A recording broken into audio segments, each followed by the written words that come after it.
The silence of the Atlantic Alliance was broken not by a missile, but by a piece of paper. At 2116 Washington time, a structural fracture appeared in the foundation of the Western world that no diplomat can repair. For 76 years, the North Atlantic Treaty Organization has operated on a single, binding assumption that an attack on one is an attack on all. But in the last 12 hours, that assumption has been inverted. Because when 8 nations, including the nuclear powers of France and the United Kingdom, sign a joint statement refusing an ultimatum from the United States, they are not just engaging in a trade dispute. They are declaring that the security architecture of the post-war order has become obsolete. And the reason this matters is not because of the rhetoric flying between Brussels and Washington. It matters because of the physics. At this very moment, military assets from France, Germany, and Sweden are not positioned to defend against Russia. They are positioned in Greenland, creating a kinetic tripwire designed to deter their own ally. This is not a drill, it is a standoff. And to understand why the world woke up to a different geopolitical map this morning, we must look past the headlines about tariffs and taxes. We must look at the machinery of the Golden Dome. Because the ultimatum delivered by the White House demanding the transfer of Greenland under threat of a 25% tariff is not a real estate deal. It is a military necessity dictated by the new laws of hypersonic warfare. The architects in the Pentagon know what the public does not without the geographic geometry of Greenland. The missile defense shield for the North American continent has a blind spot, and the president has decided that closing that blind spot is worth breaking the spine of NATO. But friction creates heat, and the heat generated by this decision is not staying in the Arctic. It is traveling down the supply chains, through the fiber optic cables of the bond market, and crashing directly into the American economy. While the eyes of the media are fixed on the diplomatic cables, the real damage is being done in the loading docks and the retail centers of the United States. Because a trade war with Europe is not an abstract concept.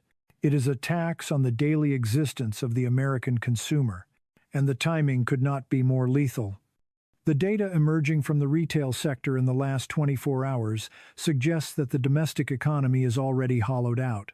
When major chains like Francesca's announce the liquidation of 460 locations, and icons like Macy's prepare to shutter 150 doors, it signals that the consumer has no capacity to absorb a new shock. The system is brittle, and the threat of a 10 to 25% tariff on European imports is the hammer that shatters the glass. And this is where the narrative shifts from foreign policy to domestic survival. Because the markets know how to do the math. When the futures opened on Sunday night, the algorithms did not see a negotiation strategy. They saw a supply shock. They saw inflation returning to double digits, and they began to reprice the risk of living in a country where economic policy is weaponized as a tool of territorial expansion. But the most dangerous friction is not in the market. It is in the Senate. For the first time in this administration, the legislative gears are grinding against the executive drive shaft. The rebellion of senior Republicans, senators who sit on the Foreign Relations and Armed Services committees, is not political theater. It is an institutional panic. When a senator from Alaska publicly states that these actions are handing the alliance to Moscow, it is not a tweet. It is a signal that the internal consensus has collapsed. And the reason for this panic is the breakdown of the war powers mechanism. The 50-50 vote on the Senate floor earlier this week was a stress test that the Constitution barely survived. It revealed that the legislative branch no longer has the torque to stop the executive from moving forward. The vice president's tie-breaking vote didn't just save a policy, it exposed the fact that the check engine light of American democracy has been disabled. So we are left with a terrifying reality. A president operating under the belief that economic emergency powers, specifically the International Emergency Economic Powers Act of 977, grant him the authority to redraw the map of the Arctic, a Congress that is paralyzed by its own internal divisions, and a judicial branch that is being told, in no uncertain terms, that interfering with national security will result in a confrontation that the courts cannot win. This is the anatomy of the crisis. It is not a single event. It is a convergence of three failing systems: the diplomatic alliance, the domestic economy, and the constitutional separation of powers. But to understand why Europe is reacting with such lethal speed, deploying special forces to nuke within hours of the threat, we must look at the shadow cast by the events of January 3rd. The extraction of the Venezuelan president was not just a regime change operation, it was a proof of concept. It demonstrated to every capital in Europe that the rules of sovereignty no longer apply. If a head of state can be removed from Caracas to satisfy an American security objective, then a prime minister in Copenhagen has no reason to believe a piece of parchment will protect her territory. Fear is a powerful motivator, but survival is a stronger one. And the leaders of Europe have calculated that if they do not draw a physical line in the ice of Greenland today, there will be no line left to draw tomorrow. And that calculation brings us to the edge of the unthinkable. The deployment of the French 27th Mountain Infantry Brigade to Kangerlussuaq is not a ceremonial gesture. It is a message written in the language of force. It states that any attempt to secure the island by non-diplomatic means will not meet a protest note. It will meet a NATO standard-issue rifle, held by a soldier who took the same oath as the Navy SEALs sent to confront him. The irony is absolute. The alliance built to prevent a war in Europe is now mobilizing to prevent an annexation by America. And while the world watches the soldiers, the real war is being fought in the ledgers. The European Commission's emergency meeting tonight is not about drafting a press release, it is about loading the economic artillery. A trade war scheduled for February 1st is not a negotiation tactic. It is a retaliation strike designed to target the political base of the president. They are targeting the industries, the exports, and the fragile economic stability of the very states that put him in power. The system is eating itself. The Golden Dome was designed to protect America from external enemies. But in the pursuit of that shield, the administration has created an internal enemy that is far more dangerous: isolation. Because when you strip away the flags and the anthems, an alliance is just a contract of trust, and that trust has been liquidated. The question now is not whether the tariffs will go into effect. The question is whether the Western order can survive the next 72 hours without a kinetic error. And this is where the domestic front becomes the second theater of war. While the diplomats scream in Brussels, the silence in the American suburbs is becoming deafening. The retail apocalypse is not just a business story, it is a social indicator. When you close 600 stores in a month, you are not just erasing square footage. You are erasing the livelihood of the working class. You are removing the buffer between the citizen and the harsh reality of an economy that no longer produces. It only consumes. And into this vacuum of economic anxiety, the administration is pouring the gasoline of a trade war. The price of goods is about to decouple from the ability of the average American to pay for them. And when that happens, the friction moves from the ledger to the street. We are already seeing the tremors in Minnesota. The deployment of the 11th Airborne Division is a signal that the federal government anticipates resistance. It is preparing for a scenario where the insurrection comes not from a foreign adversary, but from its own population. Exhausted by inflation and radicalized by uncertainty, the parallel is striking. In Greenland, the administration is willing to risk a war to secure a perimeter. In Minnesota, it is willing to risk the Constitution to secure order. In both cases, the tool of choice is not dialogue. It is force. And the architects of this policy believe that force is the only language the world understands. They believe that the Golden Dome is more important than the goodwill of Paris or Berlin. They believe that the Insurrection Act is more effective than the First Amendment. They may be right about the physics, but they are wrong about the history. History teaches us that systems do not collapse because of external pressure. They collapse because the internal contradictions become too great to sustain. And right now, the United States is trying to be two things at once: the leader of the free world and a predator of its own allies. It cannot be both. The friction is building, the heat is rising, and the machine is vibrating with a frequency that suggests a critical failure is imminent. But this is only the surface.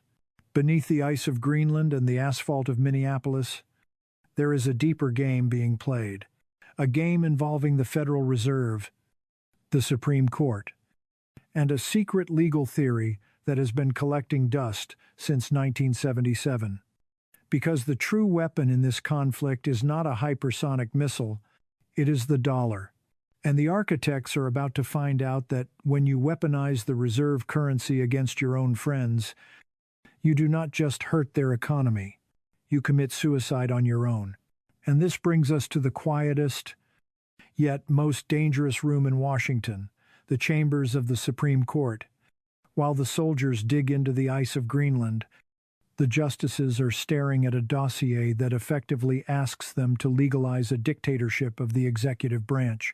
The legal weapon the administration has deployed, the International Emergency Economic Powers Act, was designed to sanction rogue states like Iran or North Korea. It was never intended to be a bludgeon against the United Kingdom or Germany. But the architects of this crisis do not care about intent. They care about leverage. By declaring the refusal to sell Greenland a national emergency, they have created a legal loop that bypasses the Congress entirely. It is a brilliant, ruthless piece of engineering. It argues that if the missile shield cannot be built, the nation is in imminent danger. And therefore, the president can rewrite the tax code without a single vote from the legislative branch. And the threat hanging over the court is not subtle. The president's private comment that if the court rules against him, the administration is screwed, was not an admission of weakness. It was a warning. It signals that if the 9 justices attempt to stand in front of the Golden Dome, they will be run over.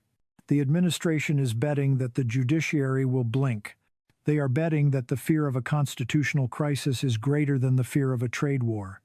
But systems that rely on fear eventually fracture.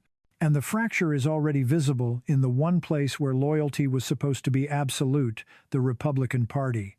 The rebellion of Senator Murkowski and Senator Tillis is not just a difference of opinion, it is the sound of the party's immune system trying to reject a virus. These are not backbenchers. These are the gatekeepers of the Senate's institutional power. When they look at the maps of the Arctic, they do not see a real estate opportunity. They see the strategic suicide of pushing Europe into the arms of neutral indifference or worse, hostile non-alignment. They understand what the White House refuses to see, that a missile shield is useless if the ground beneath it is crumbling. The Golden Dome may stop a hypersonic glide vehicle, but it cannot stop the diplomatic isolation that follows when you treat your oldest friends like conquered vassals. And this isolation is already having a kinetic effect on the financial system. The smart money has already seen the blueprint. They are not waiting for the tariffs to hit on February 1st. They are moving now. In the last 48 hours, capital has begun to flow out of the dollar and into assets that cannot be sanctioned, taxed, or seized by executive order. They are exiting the illusion of paper and entering the reality of hard assets. They are seeking refuge in value that cannot be diluted by a political appointee or erased by a keystroke. Because the ultimate casualty of this war will not be the Danish government. It will be the exorbitant privilege of the US dollar. For decades, the world has held the dollar because it represented stability. It was the currency of the rule of law. But when that law is twisted to seize territory and punish allies, the calculation changes. The European Commission is not just preparing tariffs, They are quietly dusting off plans for a trade mechanism that bypasses the American financial system entirely. If that mechanism is activated, the ability of the United States to print its way out of debt ends. The exorbitant privilege becomes an exorbitant liability, and the inflation that follows will make the current price shocks look like a rounding error. This is the hidden cost of the ruthless architecture. It trades long-term structural integrity for short-term tactical dominance. It builds a fortress on a foundation of sand. And while the titans of finance adjust their portfolios, the weight of this architecture falls on the shoulders of the ordinary citizen. Look at the grocery receipt in your pocket. Do not trust the data on the screen. Trust the paper in your hand. The price of goods is not rising because of corporate greed or supply chain glitches. It is rising because the system is pricing in the cost of chaos. When a retailer like Kroger closes 60 supermarkets, they are not just cutting costs. They are retreating from a market that no longer functions for the working class. The administration's answer to this economic pain is not relief. It is distraction. It is the spectacle of soldiers in Minnesota and aircraft carriers in the North Atlantic. It is the noise of emergency declarations and the thunder of patriotic rhetoric. But noise does not put food on the table, and rhetoric does not heat a home in a winter defined by energy and security. We are witnessing the final stage of a political experiment that began years ago, an experiment to see if a democracy can be run like a private equity firm where assets are stripped, alliances are leveraged, and the only metric that matters is the quarterly projection of power. But nations are not corporations. You cannot liquidate a citizenry. You cannot declare bankruptcy on history. The Golden Dome is a perfect metaphor for this moment. It is a shiny, technological marvel designed to look invincible from the outside. But inside, the air is getting thin. The allies are leaving.